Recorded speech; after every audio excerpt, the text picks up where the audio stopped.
You know, the blueprint for how to rule the world? What if I told you it was actually written about 2,500 years ago?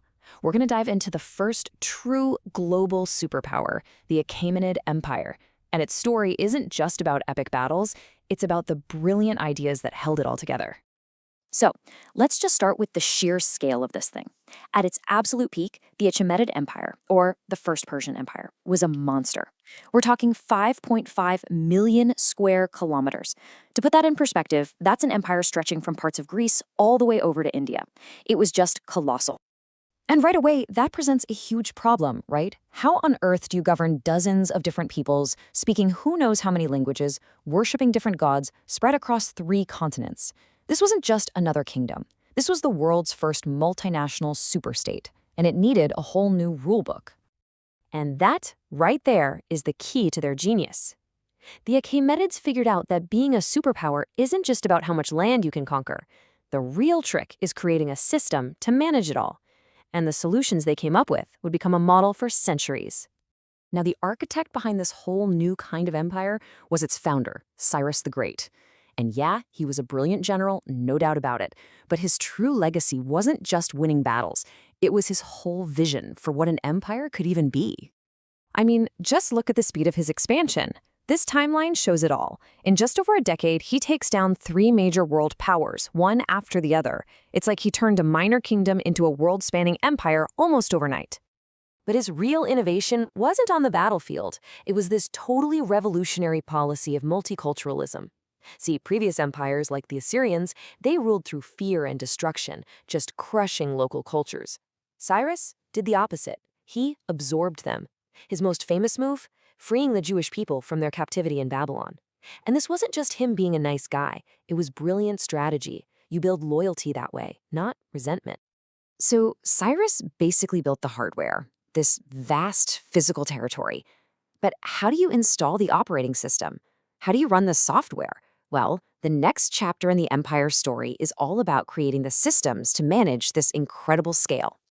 And that massive job fell to a later ruler, Darius the Great. Look, if Cyrus was the architect who dreamed up the whole building, Darius was the master organizer who drew up the actual blueprints and made sure the plumbing and electricity worked. What he created was basically the Achaemenid playbook, a set of 3 incredibly clever interlocking solutions that solved the biggest problem they had: how to control a massive, diverse empire.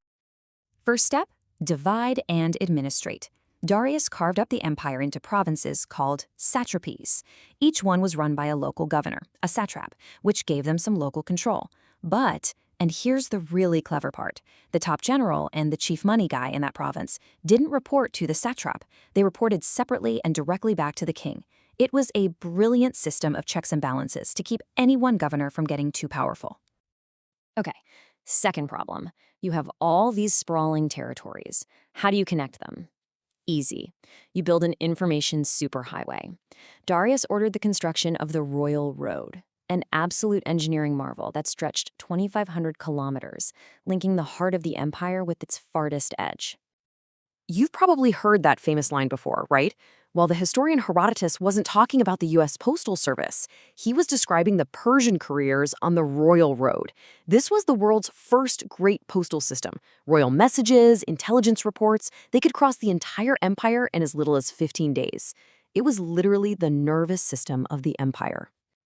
And finally, Darius's third big move. He unified the economy.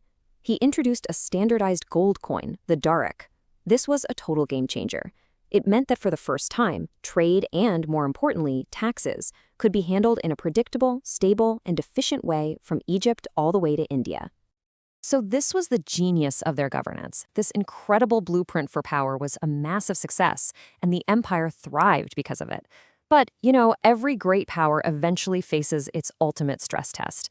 And for the Persians, that test was about to come from a handful of small cities way out west.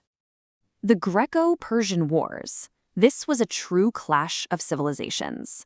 You had the massive, centralized, professional Persian machine on one side. And on the other, you had this scrappy collection of fiercely independent, squabbling Greek city-states. The war went on for decades. We all know the legendary stories: Marathon, the 300 Spartans at Thermopylae, And in the end, somehow, against all odds, the Greeks managed to hold them off. It was a stunning defeat that stopped Persia's expansion into Europe cold. But the final, knockout blow that came about a century later. From the north, a Macedonian king and military genius named Alexander the Great unleashed this absolute lightning campaign. In just a few short years, he completely dismantled the Persian Empire, and by 330 BC, it was all over. But here is the fascinating twist. Alexander the Conqueror, he was also Alexander the Admirer. He saw the Persian system and recognized how brilliant it was. So instead of tearing it all down, he just took it over. He kept the satrapies, he used the royal road, he basically became the last of the Achaemenids, proving that the blueprint was even stronger than the army that built it. So the empire itself was conquered, sure, but its ideas, they weren't. The Achaemenid model for how to run the world was so effective that its legacy was going to live on long after its own fall. So this is it. This is the Persian blueprint they left behind for everyone else to copy. An efficient system of provinces, incredible infrastructure like roads and mail, a working model for governing many different cultures, and a central bureaucracy to run the whole show. And this model was so good, it just became the standard. I mean, when you look at the Roman Empire with its governors and its famous roads, what you're really seeing is an echo of the Persian design. The same goes for the great Islamic caliphates that came later. The Achaemenids didn't just build an empire, they pretty much defined what an empire was. So back to our original question, how did they rule it all? Well, they invented the tools to do it.